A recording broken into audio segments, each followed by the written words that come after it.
Have you not seen my new phone yet? It's actually pretty cool. It literally folds in half, so it's great for group shots. Stands up by itself. I would never switch to Samsung. I love my phone. What? I love my phone. I've always loved my phone. It literally folds in half.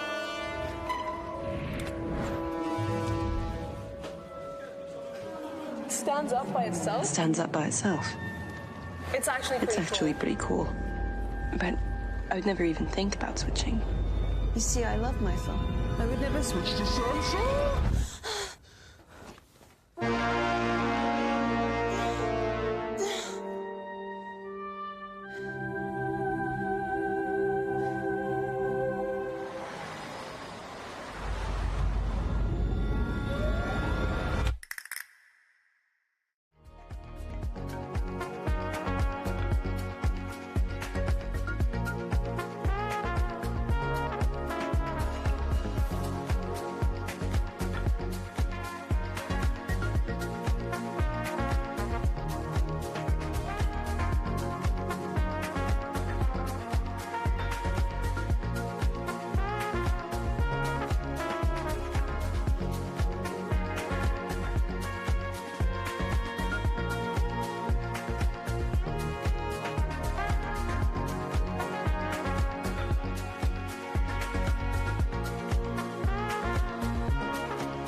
The market opportunity for private mobile networks is only just beginning to be appreciated.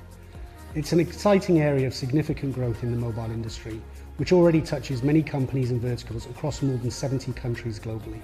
But the space remains complex and extremely dynamic. Already we see new challenges to the status quo, with hyperscalers, Open RAN vendors and mobile carriers emerging with new propositions in this market, leveraging network slicing and new as-a-service models in some cases. CCS Insight has recently completed a large worldwide program of original research with a wide range of companies across all major regions, including equipment and software vendors, as well as system integrators and many leading carriers. If you'd like to find out more about the Spotlight Report, please don't hesitate to get in touch with the team.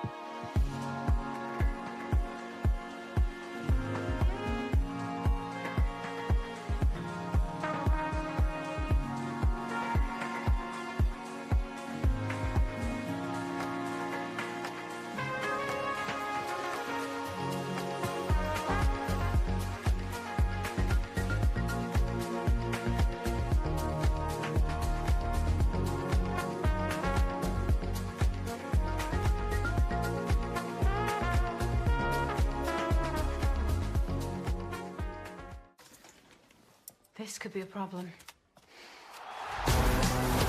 This could be a problem.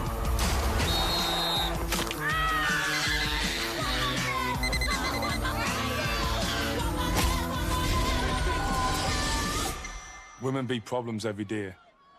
But sexist hate, that's not her problem. It's ours.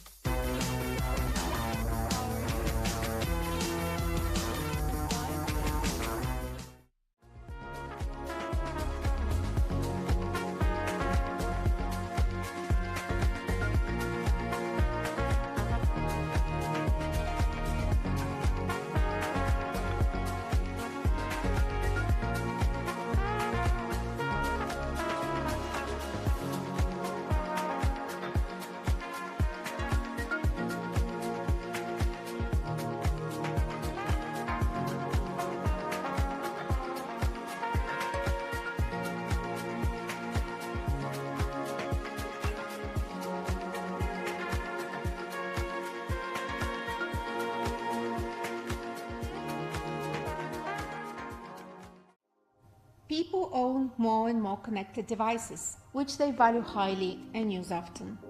They are also tempted by new types of gadgets, which get unveiled at a great pace. But at the same time, the cost of living is increasing, and so is our awareness of our own environmental impact.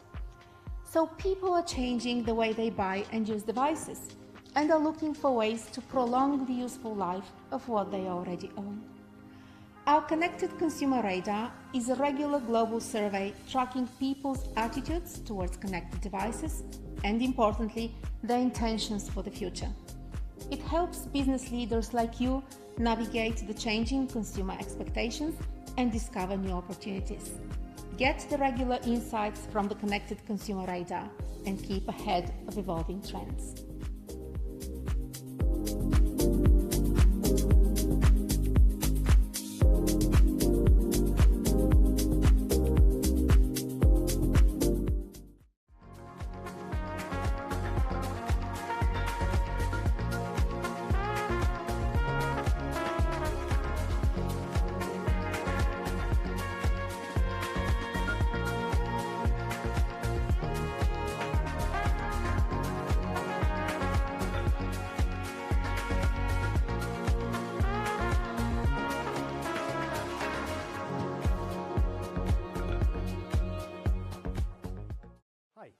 I'm Simon from the research and advisory firm CCS Insight.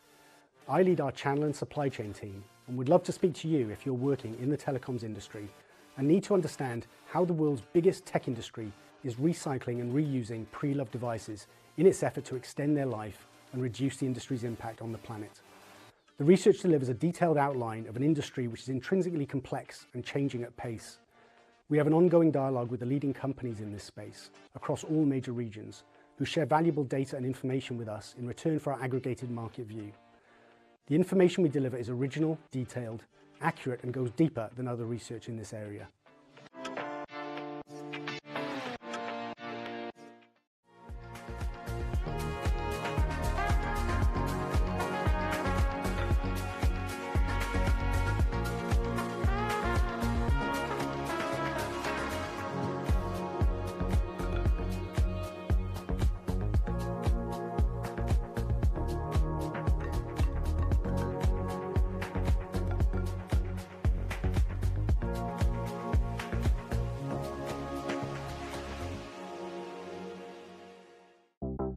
A more intelligently connected world leads to a brighter future.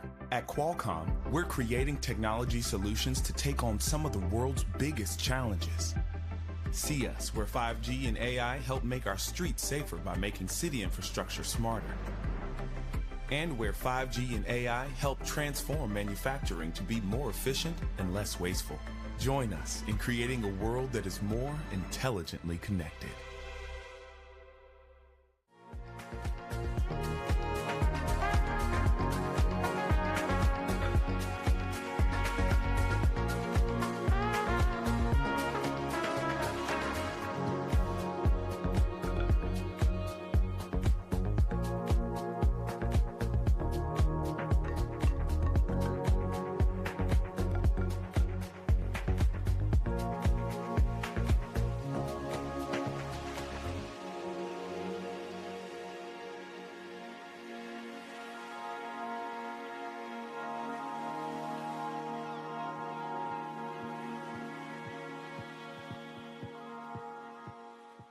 Welcome to CCS Insight's predictions for 2023 and beyond.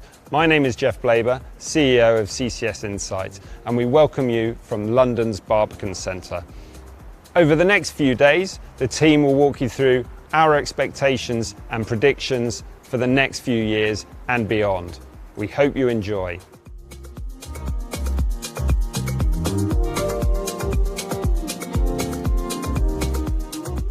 Hello. I'm Geoff Blaber, CEO of CCS Insight, and I'm delighted to welcome you to our annual predictions event for 2023 and beyond, the highlight of our year. As the name suggests, predictions is when we, as an analyst firm, look ahead and predict what we believe might unfold over the coming years based on the technology trends and market dynamics that we see in our day-to-day analysis. As ever, we have a great agenda for you, with a strong lineup of spokespeople from CCS Insights and across the technology industry, including EE, Qualcomm and Samsung. A big thank you to all our sponsors. We've got a packed 3 days, each being an hour in total. Each of those sessions is comprised of short, impactful segments that combine analyst commentary, industry executive insights, and of course, will showcase some of our predictions. We have around 100 in total, which you can download from our website. The overall theme of Predictions 2023 and beyond is digital lives, how technology increasingly drives new ways for us to interact with each other and the world we live in. We focus on different aspects of this across the 3 days of the event. Day 1 is our digital world, looking at major global events and the impact our industry and the role technology will play in defining the future.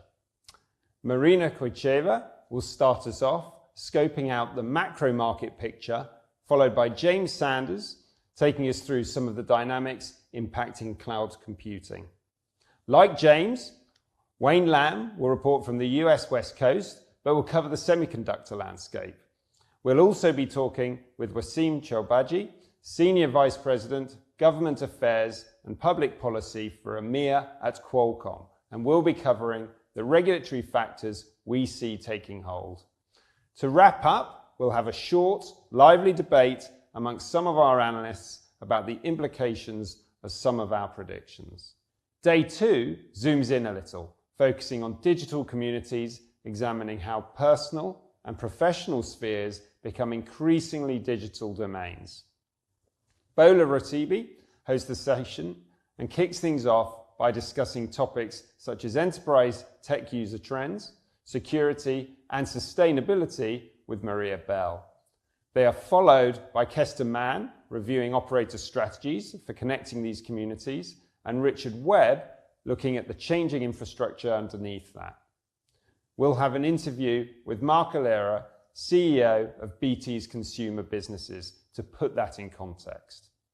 Finally, Leo Gebbie looks at the virtual landscape, including that big industry buzzword, the metaverse. Day 3 zooms in even further to the digital individual. The devices we use, the content we enjoy and value, and the tech that we wear. The session is hosted by Chief Analyst Ben Wood and features his interview with Samsung Executive Vice President Patrick Chourbaji, followed by segments on consumer devices from our analysts Parul Saxena and James Manning-Smith. Simon Bryant introduces a section on new digital environments featuring Luke Pearce on smart homes and new media, and Jordan Cox on automotive. The session will wrap up with Kane McKenna looking at future wearables and user experience. Our hope is that we provide you with a broad picture of the change technology is enabling in our lives and what that means for our industry. If the last 2 years have shown us anything, it's that change is rapid and its consequences far-reaching. Many of our predictions are bold, some are controversial, some will come true and some might not, but we strive for all of them to be thought-provoking. The value is in the assumptions more than just the prediction, and this is the most important aspect of our predictions event. It's a forum for engagement with the industry. We'd love to have you join the debate, so please do share your thoughts via social media using the hashtag CCSPredicts. Thank you for joining us, and we hope you enjoy Predictions 2023 and beyond. Over to our VP of Forecasting, Marina Koytcheva, to get things started. Hello, I'm Marina Koytcheva, VP of Forecasting at CCS Insight. 2022 delivered a perfect storm. The year started positively, with strong demand across markets and industries, often outpacing supply. Vaccines had helped to bring the pandemic under at least some measure of control. there was hope for a managed return to good times. But the short few months made a huge difference. In February, Russia invaded Ukraine, starting a chain of events that affected the world deeply. In late March, a COVID outbreak saw a significant lockdown in China, hurting the global economy. To add to this, exceptionally hot weather affected the crops in Asia in the spring and brought severe drought in Europe later in the summer. So war, disease and drought hit us in a short period of time. Inflation soared, driven by galloping prices of gas, oil, food and other commodities. Major economies are now experiencing inflation rates not seen for 4 or 5 decades, when roughly half of their current population wasn't even born. Rising inflation, together with disrupted economic activity and falling business and consumer confidence, led to weakening outlook for the world GDP, which is still expected to grow as a whole this year, but a number of major economies are threatened by recession. What does 2023 have in store? Above all, high uncertainty. But broadly speaking, the macro context includes a weak economic outlook, geopolitical instability, and let's not forget that the environmental crisis has not gone anywhere. So the big picture is not pretty. But there is a silver lining for the technology industry. It might be better positioned than other industries in this global crisis. One of its major assets is people's high reliance in daily life on devices, connectivity, applications and services. Another one is the ongoing digital transformation of businesses. We all remember the pivotal role of the technology industry throughout the global pandemic, enabling companies and people to continue working, studying and staying in touch. So it has accumulated a lot of goodwill and momentum. And last but not least, the tech industry is a major driver of innovation in the economy, pushing at frontiers, creating new business models, enabling development of other industries. So how will 2023 play out for the technology industry, given the challenges, but also the assets it has? The weak macroeconomic outlook is bad news, especially for consumer markets. Consumer confidence is falling. Rising prices of food and energy mean that many households have to cut their spending on non-essential goods and services. And yes, people love their electronic devices, and many consider their fixed or mobile connectivity services essential. But according to the Connected Consumer Radar, our bi-monthly consumer tracker, 30 to 50% of households in advanced markets intend to decrease their spending on electronic devices in the next 12 months. This already shows in the sales of hardware, especially in categories dominated by consumers. We forecast global shipments of products in both big consumer electronic categories like mobile phones and newer, smaller categories like smart wearables to decline this year and to remain weak in 2023 as well. This has implications beyond the device markets themselves, potentially impacting networks too. We predict that weak global economic growth in 2022 and 2023 will stall adoption of 5G in half of the emerging markets of Asia Pacific, Africa and Latin America for at least 2 years. 5G networks continue to be launched, and we are fast approaching the milestone of half of the countries in the world having at least some 5G availability. In fact, we predict this will happen in 2023. But markets that have been slower with their 5G spectrum allocation, typically less affluent economies, will inevitably see some delay. What's more, a slow mobile phone market means a slower upgrade of mobile subscribers to already deployed 5G networks.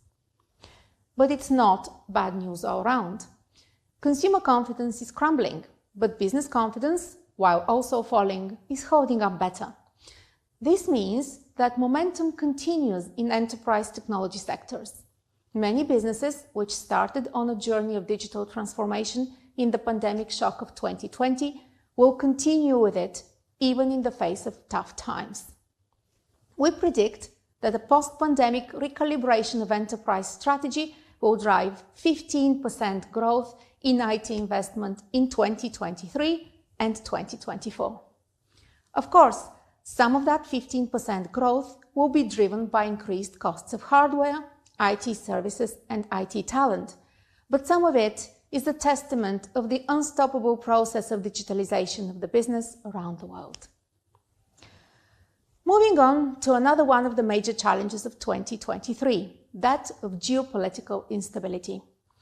The political confrontation between China and the US has been a major topic for the industry for a few years now, affecting many of its largest players. Recently, the war in Ukraine added more uncertainty to the geopolitical landscape. In this context, the chipset shortage from the last 2 years has led to desire in many business leaders for a diversification of semiconductor supply. However, the logic of the industry makes this difficult because resources required to compete in leading-edge semiconductor manufacturing are vast. We predict that in the next 5 years, semiconductor manufacturing will become increasingly segmented. Huge investments by the major players, TSMC, Intel, and Samsung, will make it harder for rival manufacturers to compete. The market will become increasingly segmented, with specialists focusing on older nodes for particular technologies. My colleague Wayne Lam will cover this space in more detail in this event later today. Another major aspect of the intensified geopolitical tension is in cybersecurity. The invasion of Ukraine by Russian troops started on the 24th of February, but cyber attacks by Russia on Ukrainian public institutions started much earlier.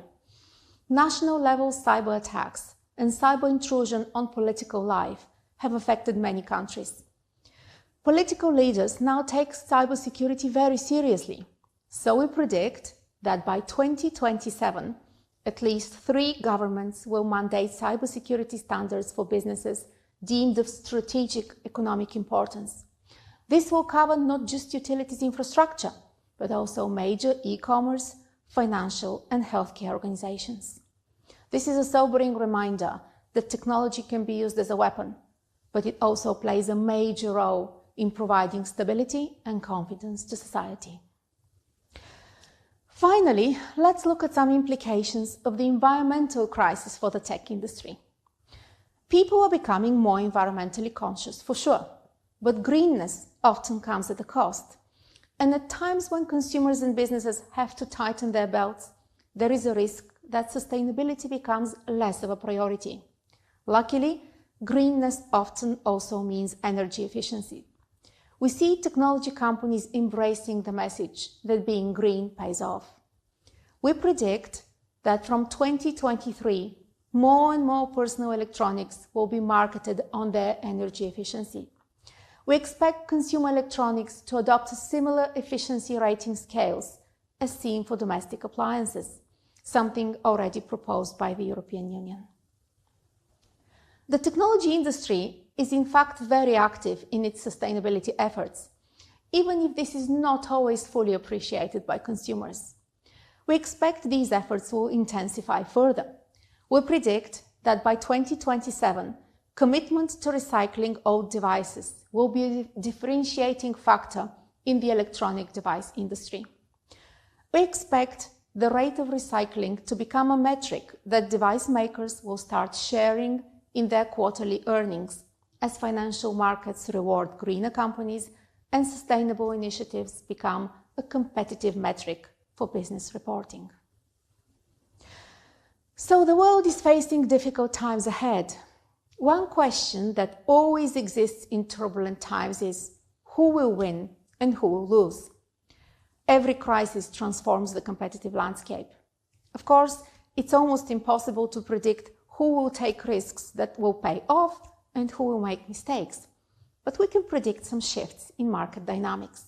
For example, we predict that in 2023, an Indian smartphone maker will break into the international market, challenging established players.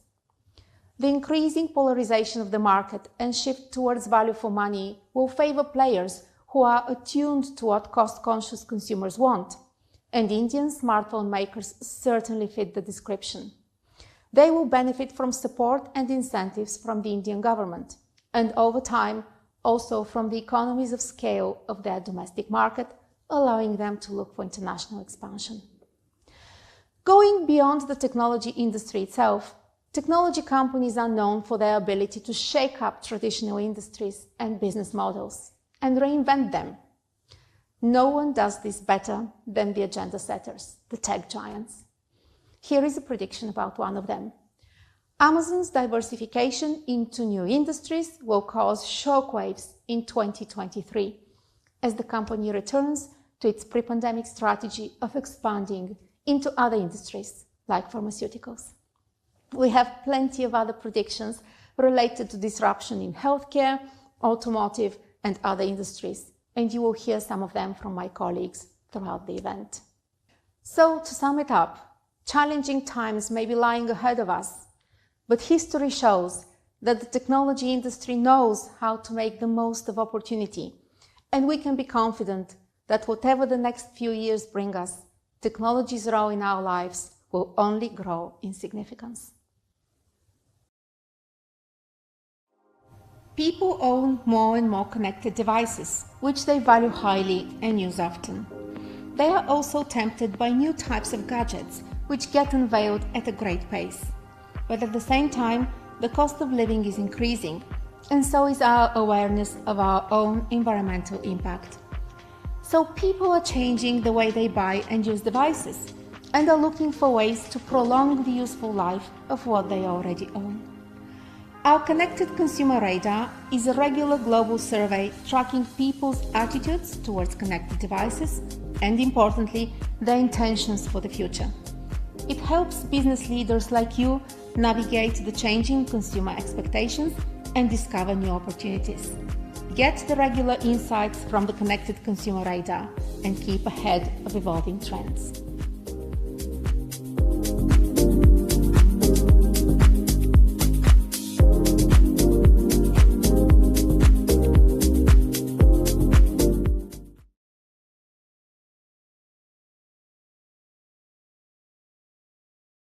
Greetings from California. This is Wayne Lam, Senior Director of Semiconductor Research at CCS Insight. I began my career in Silicon Valley over 20 years ago, fabricating chips with deep UV lithography at the quarter-micron process node and laying the groundwork for the transition to high-volume 300mm wafer manufacturing. It was an era when Moore's law reigned supreme in industry, establishing predictable guideposts of progress for everyone in the market. Looking back, it was a period of relative ease and predictability, and everything hummed along as the world's focus shifted towards the internet boom at the start of the new millennium. Fast forward to today, and the state of the semiconductor industry is dramatically different. Demand for computing power, especially for AI applications, has outstripped the rate of progress in silicon scaling. Chip fabrication capacity is also challenged in this post-COVID new normal, and the industry, weary of boom and bust cycles, is still sorting this out. We predict that attempts to rebalance this geographic diversity of semiconductor manufacturing capacity fail as Taiwan maintains its lead position. Despite geopolitical turmoil with mainland China, the proportion of global leading-edge silicon production in Taiwan will remain above 2/3 of all output for the rest of the decade. The recent surge of investment in US and EU semiconductor supply chains will fail to deliver much in the way of regional chipmaking diversification. This is because continued strong demand for leading-edge process technology from fabless customers will reaffirm dependence on TSMC's foundry capacity throughout 2030.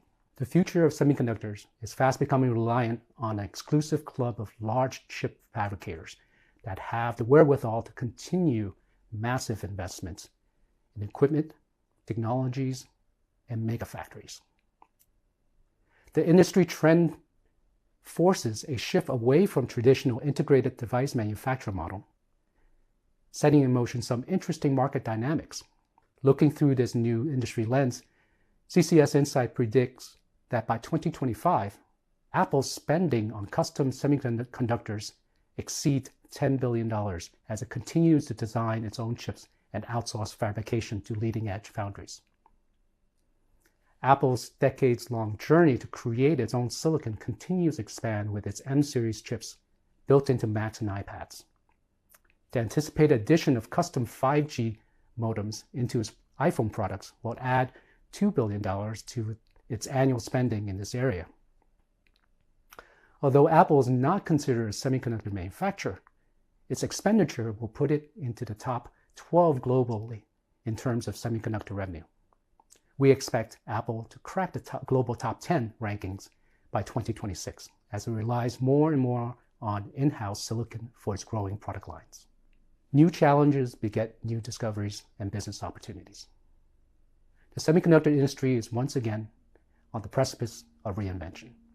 Even as silicon-level scaling begins to stall, new innovations in transistor design, wafer-level packaging techniques, and other inventions are keeping Moore's Law alive and propelling the digital economy forward.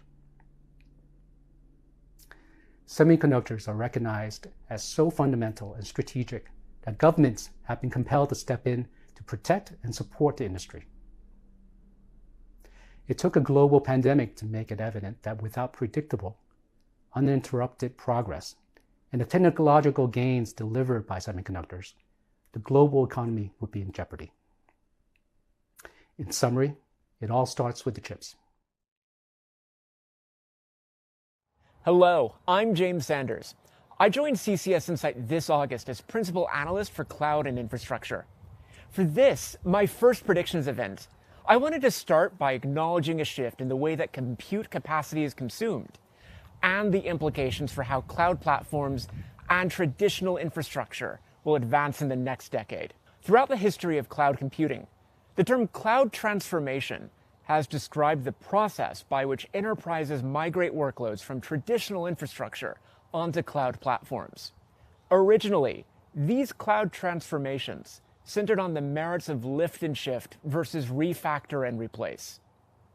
Many enterprises with relatively easy to migrate workloads have already embarked on such a cloud transformation journey. Quite often, after initially lifting and shifting an application, the intended outcomes of the migration, such as lower cost or higher performance, were not fully realized, leading to a subsequent refactor and replace. Enterprises in highly regulated industries, such as healthcare and finance, are more likely to be relative newcomers to cloud platforms. Selling cloud transformation to these types of enterprises relies on a combination of pre-configured or customized technologies, as well as high-touch sales strategies and joint approaches that take advantage of an ecosystem of partners. This approach can help to alleviate the concerns of non-technical executives and assist technical practitioners in using cloud resources. The common refrain found in these stories is that cloud platforms provide computing and storage as a utility, enabling a transition from CapEx to OpEx budgeting. Doing so reduces the value of cloud platforms to a financial advantage rather than a technological one. In this mode of thinking, cloud is on-demand infrastructure that, by merit of being remotely managed, makes the characteristics of the underlying infrastructure neither of concern nor interest. In my view, that attitude is short-sighted. Cloud platforms offer an increasingly diverse catalog of compute, storage, and networking options to accommodate complex, performance-intensive, and latency-sensitive workloads. With an explosion of data, the embrace of artificial intelligence and machine learning by enterprises, as well as an increase in all types of video content, the performance requirements of business workloads are growing rapidly. Cloud platform operators must continue to innovate in order to adequately serve the needs of their clients, while remaining cost competitive and responsive to changing environmental and regulatory landscapes. Ultimately, the way that cloud infrastructure is architected is vital to how software is built and deployed, with those changes influencing the design of infrastructure in the cloud, in data centers, and at the network edge, resulting in a circular cloud transformation. This brings us to our next prediction. Hardware resource sharing will influence the next generation of cloud infrastructure by allowing hyperscale providers to lower cost by 2025. Industry consensus around Compute Express Link, or CXL, a new cache-coherent interconnect standard, will allow for greater flexibility in how individual hardware components are aggregated into computing infrastructure. In cloud platforms, this will allow for greater composability of virtual infrastructure from pools of processor, memory, storage, and network capacity, allowing cloud platform operators to accommodate the needs of scale-out and scale-up workloads without over-provisioning or wasting resources. Large-scale adoption of CXL and related technologies is likely to arrive first in cloud platforms. In terms of service delivery, functions such as compute or storage virtualization, networking, and especially security will look different through the lens of a cloud platform operator. This isn't commodity off-the-shelf servers available for lease. It's a fundamentally different service model. The savings this new infrastructure unlocks are likely to result in some reduction in cost for cloud customers, as well as improved performance and adaptability to attract more enterprise customers in several industries. One sector that has publicly embarked on a significant cloud transformation in recent years is telecoms. Examples include AT&T's use of Microsoft Azure, as well as Vodafone and Verizon using AWS. We expect this trend to continue, and we expect that telecom becomes a significant driver of major cloud players' capital expenditure by 2025. By this point, at least 25% of telecom operators have some of their network in cloud services run by major hyperscale cloud providers. These are among the most demanding workloads in the cloud, with high availability expectations, exponentially rising traffic that constantly moves geographically, tight latency constraints, and increasingly rigid service parameters defined in network slices. This combination starts to be a significant prompt for cloud investment and expansion as providers gain telecom customers. Given the increasing performance demands of enterprise workloads and the companies that own them, scaling compute capabilities up and out is a major consideration for cloud platform operators and the vendors that serve this market. The purchasing power of major cloud platforms can make or break startups and established suppliers of computing infrastructure. This leads to good news and bad news in our next two predictions. First, new competitors in enterprise-grade CPUs will come to market by 2026. The variety of infrastructure available in cloud platforms is more diverse than ever. In 2018, AWS was the first hyperscale cloud platform to introduce ARM-powered instances using its internally developed Graviton CPUs. By July 2022, every major cloud platform was offering an alternative to x86-64 instances. A resurgent AMD has gained notable customer wins among cloud providers, providing an alternative to Intel for x86-64 enterprise computing. Ampere has emerged as the leading supplier of ARM-powered CPUs for enterprise computing, with its Ultra and Ultra Max chips available in multiple public cloud platforms, as well as in products from Hewlett-Packard Enterprise. There's room for more competitors in this arena, with several players offering or developing ARM-based CPUs. NVIDIA's Grace processor could be thought of as its first step toward building an enterprise-grade CPU, although the first generation is only marketed toward high-performance computing. Software suppliers must prioritize porting to ARM in the coming years, as wider availability and greater adoption of ARM-based enterprise CPUs creates demand. Intel's expansion into foundry services also raises the possibility of licensing the x86-64 instruction set to its foundry customers. Although Intel's long been willing to provide custom binning for hyperscale customers, the potential for cloud platform operators to design purpose-built x86-64 processors could unlock new avenues of customization. Our next prediction is that startups that focus on custom AI and machine learning silicon will begin to consolidate by 2025. Adoption of AI and machine learning by enterprises is likely to continue at a rapid pace, but accelerator startups looking to capitalize on the trend will consolidate as they find it harder to gain customers, and as AWS and Google build their own accelerators, limiting two major routes to market. This, alongside compounding factors like manufacturing cost and delays, is likely to result in lean times among some of these startups. Although there's value in their patent portfolios, it's likely that cloud platforms and infrastructure vendors will pursue the startup's engineering talent. Those are some of my predictions for the infrastructure that the digital world relies on. I'm looking forward to sharing more of my insights with you over the coming months. Thank you, Wayne, and thank you, James. Now, I am delighted to be joined today by Wassim Chourbaji, Senior Vice President of Government Affairs and Public Policy for EMEA at Qualcomm. So, Wassim, welcome. Wonderful to have you here at Predictions 2023 and beyond. We're here today to talk not about semiconductors specifically, but about the regulatory environment. And I think we all know that the world over the last decade has been transformed by the unfettered growth of technology and the expansion of the technology industry.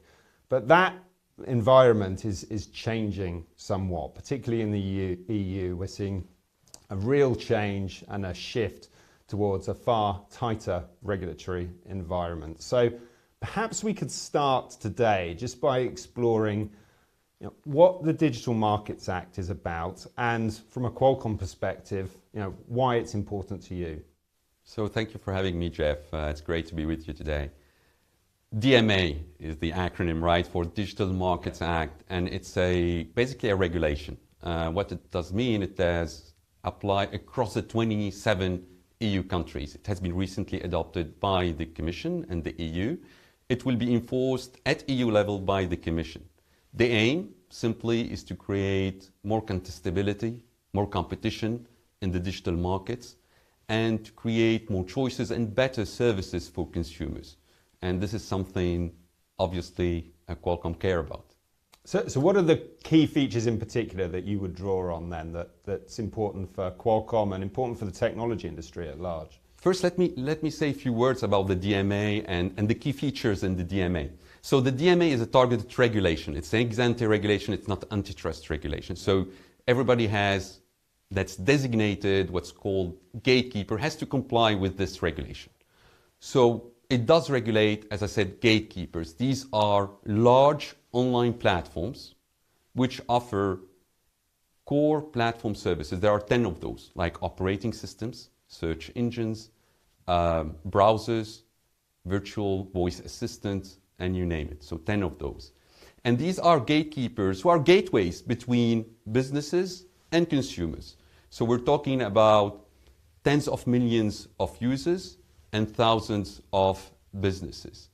And really, the main objective, as I said, for each of these businesses to be able to partner fairly, to offer services to consumers and to connect with them directly, but also for all the ecosystems to compete and innovate together. And one final point, like key pillar of the DMA, is that it's not just in the smartphone space, it applies across the board in all devices, IoT, automotive, and anything in the future coming up. So what about the counter-argument then? So the counter-argument that regulation at this point in time, particularly given the economic environment, risks stifling growth and stifling innovation rather than enabling it. So, hey Geoff, I've been in this intersection between regulation and technology for the last 25 years. And I always hear this argument, which is not a wrong argument, by the way, because over-regulating can stifle innovation, indeed.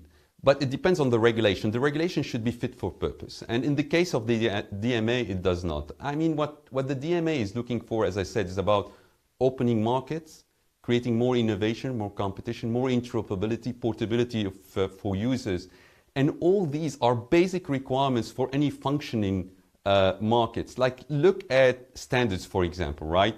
Standards have been open. This is something that created a platform on top of which everybody is innovating. We're talking about an industry that's contributing to 5% of global GDP today, trillions of economic benefits. So we see that as, when the regulation is fit for purpose, is targeted, it can deliver good results. So in terms of those good results then, talk of regulation can often feel very abstract. Can you give some particular examples of things that you expect to change for consumers with the DMA? So, in the DMA, there are clearly concrete examples, the issues that have been addressed in the DMA, noting that the DMA, by the way, is evolutionary, so it can evolve over time and address new issues. Yeah. But things that are today in the DMA for consumers, they can download on their devices in their car an app store, an alternative app store to the gatekeepers' app stores. They can communicate with each other using rich communication services and messaging, voice, audio, video, group calls, regardless of the device they're using, and that's not the case today. They can have their data ported from one provider to another. So you enable more innovation, and ultimately what we're talking about is for consumers to be able to access better and more affordable services. So in terms of some of those changes, it strikes me that some of those are going to be more contentious than others. You know, it really comes down to business model and how it impacts the gatekeepers. So what are some of the changes that you think we're likely to see first? So first, before talking about the gatekeepers themselves, let's talk about also the businesses, because the DMA is on one side addressing benefits for consumers, which we talked about, but also benefits for businesses. And let's take the example of app developers. App developers will be able, when developing an app, to interoperate with the hardware and software innovation that are available on the device that are used by the gatekeeper. So you can imagine the scope of innovation that can be unlocked through apps for health, secure app for financial services, you name it. They can be able also to access the data they generate while operating on the gatekeeper. So there is a lot of benefits, and in particular also connect directly with the consumers. Now, when it comes to the gatekeepers, this is a very good question, and there is speculation around it. But I would say, ultimately it depends about how the gatekeepers will behave. There will be different gatekeepers' behavior. They will embrace the change sooner or later because enforcement will be there based on what we're seeing with policymakers at the Commission level. There is a strong willingness to enforce the DMA, and therefore it's about the relationship that the gatekeepers want to build with the enforcer, like with policymakers and the Commission. So I would say it will vary among gatekeepers, but ultimately the change will happen. So can we expect to see tangible change in the next 12 months, or is it going to be a longer road than that, do you think? I think the first change, you will see the changes potentially the next 12 months, but how the DMA timeline is set, the enforcement will happen in 2024, the designation of the gatekeeper in 2023. So I think this is the window that you're looking at for change. In terms of the change that we're going to see in Europe, obviously the DMA is very European focused. That's obviously clear. Our expectation is that we're going to see the DMA having a far bigger impact beyond the EU, somewhat in the same way that we saw with GDPR. So it acts as a blueprint, and particularly when it comes to regulation in the US, it's going to start to shape the landscape there. What's your expectations in that regard? I think I would agree with you. I think the DMA will have a ripple effect. Some people would call it the Brussels effect, but I would call it as a pragmatic evolution and adoption of things. So let me unpack this a bit for you. It may make sense for a gatekeeper, once it made the changes in Europe, to roll out these changes globally, because it's good for consumers, good for businesses. It may be also the case that other countries would just look at Europe and say, hey, why our companies, why our consumers are not enjoying the same benefits and consumer welfare that's generated by the DMA. So these two would come together and intersect for a global adoption of the DMA. That's really what we are expecting. So from what you're saying then, there's two angles to it. On the one side, there's real potential that strategy and policy within these gatekeepers, within these platform companies, starts to change as a result of the DMA on a more global basis. And then second of all, obviously the US in particular is not as far along when it comes to regulation. we're very likely to see the DMA shaping the form that regulation takes in the US market. Is that fair to say? Our expectation actually on this, Geoff, is that the US post-elections, so the new Congress, will probably move into a more targeted bill like the DMA-like, because ultimately, what we're talking about, again, if we take a high-level approach here, it's about openness and innovation, and everybody wants innovation, right, in this ecosystem. We talked about portability, for example, in the DMA. And you asked me the question, hey, would regulation stifle innovation? Would somebody argue today that number portability in the telecom market as we knew it has stifled innovation? Actually not. It gave consumers choice. And that's through regulation. Portability has been implemented through regulation. Interoperability is the same thing. Interoperability has been really a basic characteristic of the telecom world as we know it. So all these, I would say, basic requirements for our industry to evolve, the telecoms industry, the digital industry, will be adopted, will be endorsed by government globally. And I would argue even more, as you see industries transforming digitally, it's not just an issue of the market as we know it now. It's really addressing everything as things become intelligently connected at the edge. So perhaps you could expand on one of the points that you said there then, Wassim. When it comes to interoperability, why is that so important? So look at interoperability, when you're in this business of the mobile business for years now, since its inception, standards were based on interoperability. It allowed users actually to connect with each other, to talk to communicate with each other, regardless of the device, regardless of the brand, and actually regardless of the operator, right? And then we saw the mobile internet coming over these devices with 4G, and even now more with 5G, with everything connected. And you can expect the same kind of basic principles to continue to apply. And just coming back to that point on kind of the US regulatory climate and where they are relative to the EU in particular, is there a risk, do you think, that given that we're at two different points in terms of maturity when it comes to the legislation, that we could end up with very differing agendas and very, very different regulation that conflicts between what's happening in Europe and what takes shape in the US? Geoff, as I said, actually, if you look at, again, the ultimate objectives of such regulation, right, on an act or bill, whatever it's called on each side of the Atlantic, if you continue to be very focused on the issues you are trying to address, openness, fairness, interoperability, portability, these are, as I said, principles that shouldn't be subject to divergence between the two regions, between Europe and the US. And we know there is dialogue between the two. So I'm not expecting any divergence here. So that at the moment, in terms of what you're seeing panning out in terms of regulatory moves in the US, there's broad alignment with what's in the DMA. Is that a fair statement?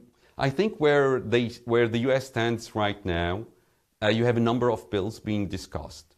They vary from the DMA. They're not like the DMA. So that's why I believe that as we move forward in the future, with the new Congress, something more targeted, like the DMA, may take shape and be adopted. Any predictions on when that's likely to happen? That's a hard guess. There's a lot of dynamics. That's a lot of dynamics, right? Exactly. But ultimately, as an industry, we should come together, creating new ecosystems. Consumers are waiting for us to partner, innovate, and fairly distribute the value across the ecosystem. So we keep that, healthy environment moving forward in the future as things, as I said, that everything becomes intelligently connected at the edge. And perhaps one final question. Are you surprised at the speed at which we've moved towards regulation in Europe? I'm not. As I told you, I've seen this trend happening, and digital, as well as semiconductors, something we're very much involved in, became critical for a sustainable economic growth. And therefore, governments started to be interested, and you saw this DMA alignment between the European Commission, the member states, the 27 governments, as well as the European Parliament. And it was really super fast.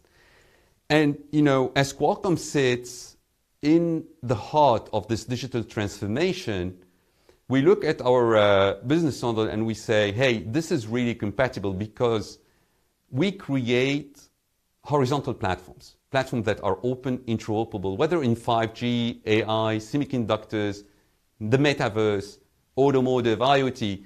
So, and we know what partnership means. It's very important. It's very important to create to the creation of ecosystem and create local economic growth in each region.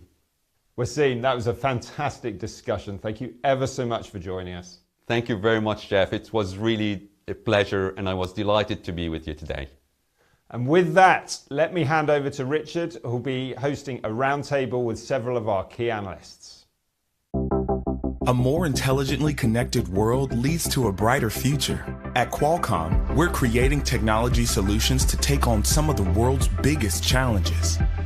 See us, where 5G and AI help make our streets safer by making city infrastructure smarter. And where 5G and AI help transform manufacturing to be more efficient and less wasteful. Join us in creating a world that is more intelligently connected.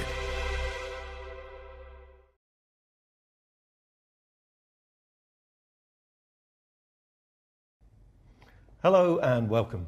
I'm Richard Webb, and I'm going to be moderating a short quickfire panel with some of my analyst colleagues on some of the industry hot topics around at the moment and some of our related predictions.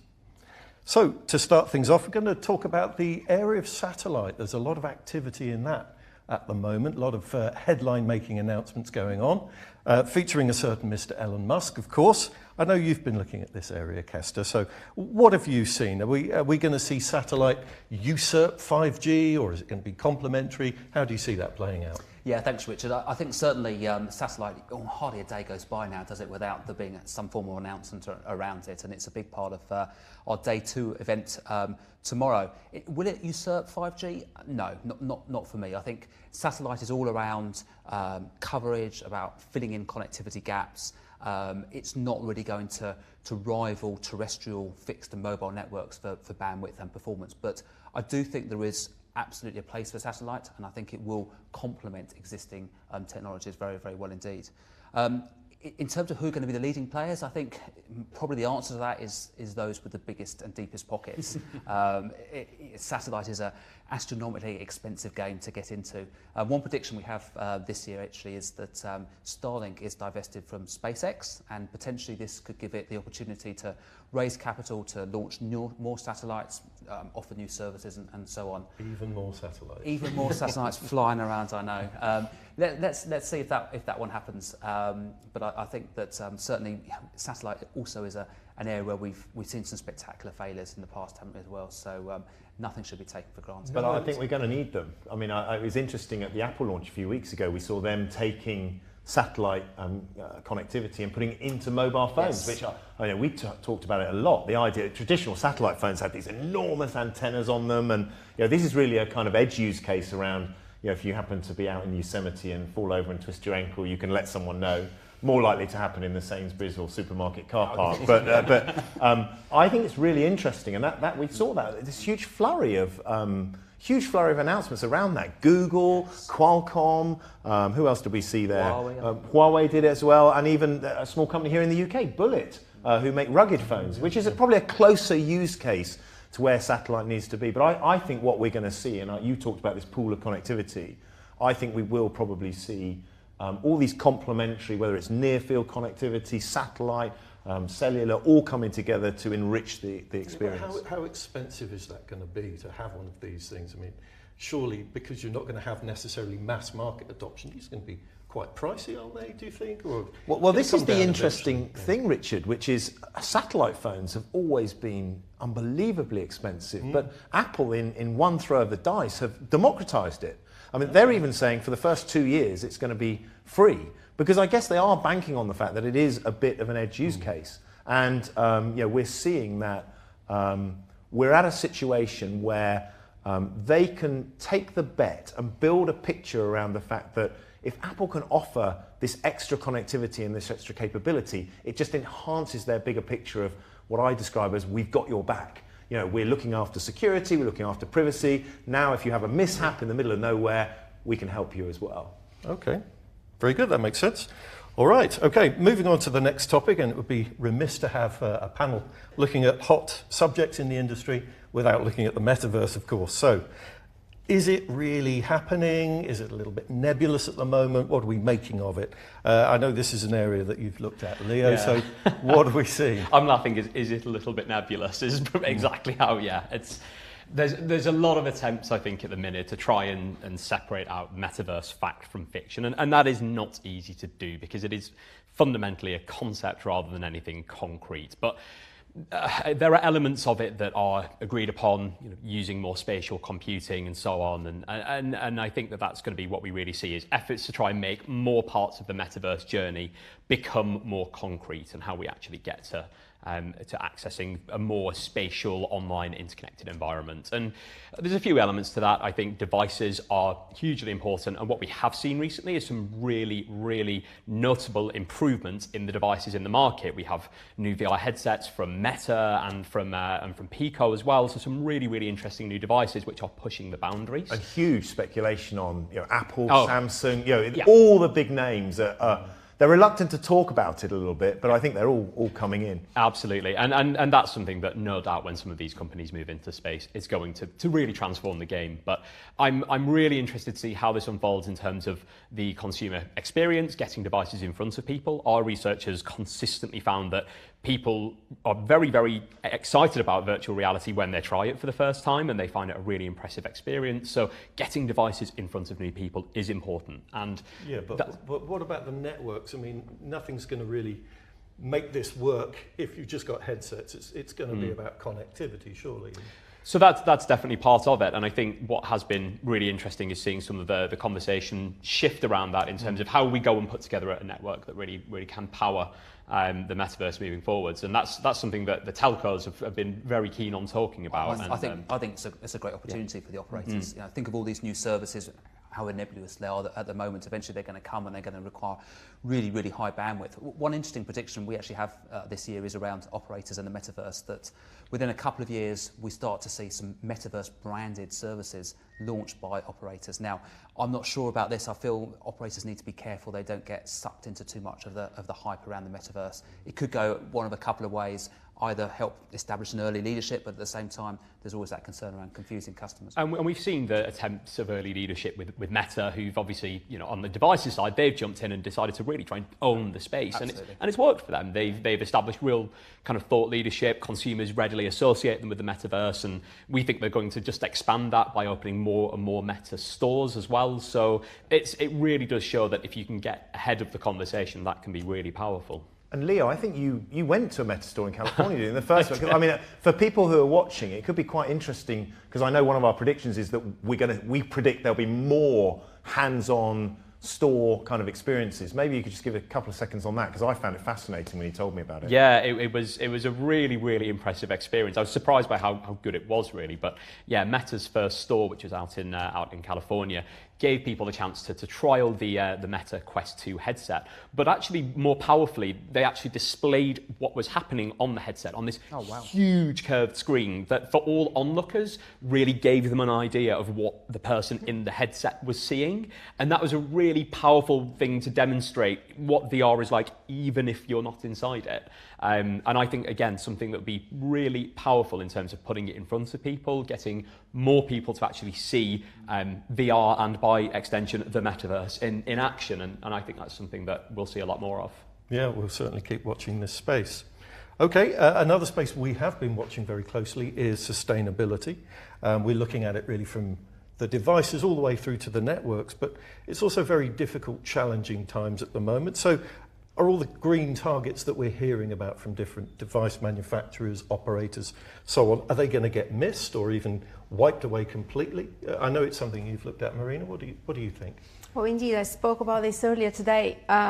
In difficult times, it's very easy to forget that we need to also be green, because being green sometimes is expensive. Sometimes it pays off because maybe you save energy, but at other times it's easy to get distracted by the problems of the day. And at the end of 2019, sustainability was top of mind for everyone. And then the pandemic came, and then a war broke in Europe, and then inflation, energy crisis, and so on. But we can't wait to solve all other problems we have and only then worry about the planet. Sustainability is a major topic, and technology companies, I'm so pleased to see, do an awful lot of work there. But ultimately it has to come to the fact that every business and every individual, every household has to do their bit for the environment. And we see a very significant work being done in the next few years in areas of standardization and measurement of the work done for sustainability and the impact and the positive impact that companies or individuals have through their actions. So telecoms, clouds, applications, websites will have to be measured, and maybe that's a really good way for companies to differentiate amongst themselves and get more customers. Yeah, we have a prediction actually in that area. It's one that really caught my eye this year, which was that people start to track their carbon footprint through mobile apps, and it's similar to the way a lot of people measure their number of steps they take every day. So for example, they could be measuring areas like consumption of energy and lighting, or their grocery purchases, or their travel and so on, and it could inspire some more sustainable behaviour and competition even between people to be more environmentally friendly. So I really like the prediction. I hope it comes true. We'll have to see if it does. And I think, Marina, your point right at the beginning about having to make tough choices, the world looks so different, just 18 months ago. Yeah. And I've been really watching what's been happening in Germany. You've got a coalition government, you've got a strong representation from the Green Party, and they've had to make some really tough choices for those people to look at their core principles and actually say, is this something we can actually deliver? And I think households are going to have that problem.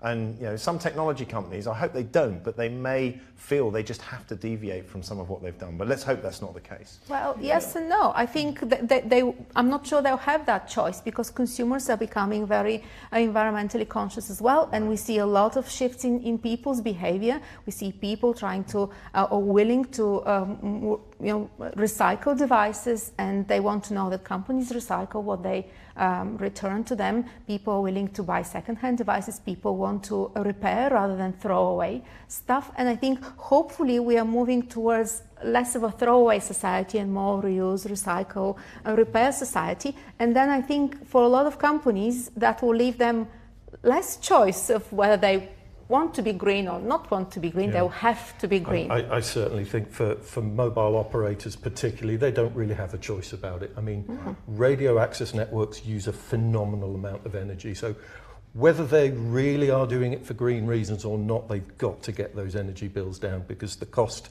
is going to cripple them. It's such a big part of their operational expenditure. So, in the work I'm doing, I'm seeing the introduction of AI to kind of turn off some of those radio resources into dormant mode, save power when there isn't heavy traffic, things like that, but really smart use of technology to try and kind of reduce that energy consumption, lower that carbon footprint and so on. So I think they have no choice about it, as you said. I just hope we don't resort to the kind of the green rinsing notion where everything's kind of tenuously linked to the environment, and it's a justification to do anything, and there's always an I mean, perhaps in the end it doesn't really matter as long as they're doing it. But okay, so last subject we're going to touch upon before we wrap the panel is smart home, and I know this is something that we've looked at quite a few times over previous years of predictions, and we've had some fairly bold and optimistic predictions, and some coming from you, Ben, in particular.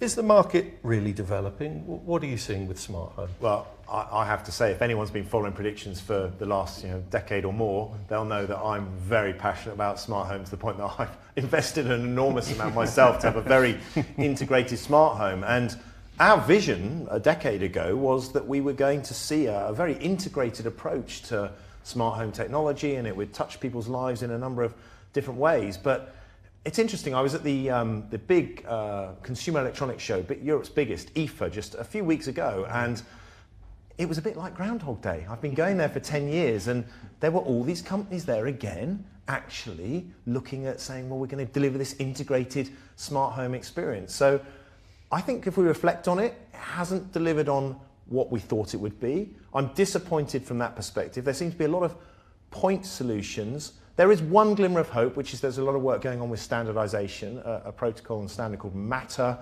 which will bring together Amazon, Google, Samsung, and also Apple. So all of those will come together. That's a big ask to get those big competitors to work together, but that could move it forward.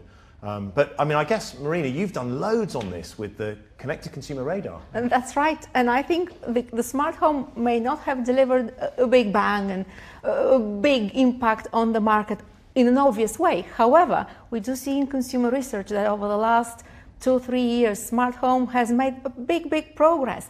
And actually, when we look at the advanced markets of the West, more than 1 in 3 households own a smart home device. Not as many as you, but 1 or 2. And I think it's a really fantastic progress. But you're right that we haven't seen this big vision come to fruition. And I think part of it is the fact that a lot of these companies within the smart home space are still either small or maybe not fully focused on smart home, so they haven't invested in major distribution or in major campaigns to raise awareness. However, we do see a consolidation starting slowly in this industry. We saw Amazon acquiring iRobot. We've seen Samsung placing more and more focus on smart home. We see telecom operators really paying attention to this area now and wondering what their role is. Yeah, they are, because they need to play in the smart home, they need to provide the connectivity. So I think this will be a very important area going forward, and I wouldn't really like to be a device maker who would miss it. One other thing to say as well was one of the other trends to come out of IFA, which was just a really interesting one, was suddenly I think the smart home discussion just shifted a little bit with regards to the energy crisis and sustainability and those sorts of topics, where there was this maybe discovery of a new opportunity of your smart home could save you money if it's optimized and it's charging your devices when prices are lowest and so on. And I think this is a really big trend to watch, where if the companies focused on this space can really actually prove that they're going to save you money by having a smart home, well, suddenly that becomes an investment that really could pay off in the long run. Yeah, interesting. I think that really shows how a lot of these topics we can talk about in isolation, but really they all sort of blur into the same conversation in the end. So thanks for a great discussion. Thanks for participating. Hope you've had a good time. I thought it was fun. We're going to wrap now. That's all we have time for. So I'm going to hand back to our CEO, Geoff Blaber, to end today's prediction session. Thanks for listening. So that draws to a close day one. We hope you enjoyed it. Of course, with the turbulence of world events, not everything looks rosy, but it's important to reflect the reality that is the basis from which we predict the future. But we hope we've provided some positivity too. Technology always creates new and exciting opportunities as it drives change. We've overviewed some of the big tech trends and big tech players playing leading roles in the evolution of the web. We considered ways in which regulation might reshape the digital landscape, and thanks again to Qualcomm for contributing to today's session. Hopefully the panel discussion shed a glimpse into the robust debate that is part of everyday activity within our analyst team as we evaluate industry trends. Whether you agree or disagree with the predictions we've shared, we hope you found the session stimulating. Please do join in the conversation on social media using the hashtag CCSPredicts. We'd love to know your thoughts. Tomorrow looks to be equally thought-provoking. The session focuses on digital communities and the implications of technology for the way we work and govern ourselves and the services and infrastructure that connect our digital domains. Of course, no conversation on future online interaction would be complete without some examination of the metaverse and what that all means. Thank you again for joining us today, and we'll see you for day 2 and 3 of Predictions 2023 and beyond. See you soon.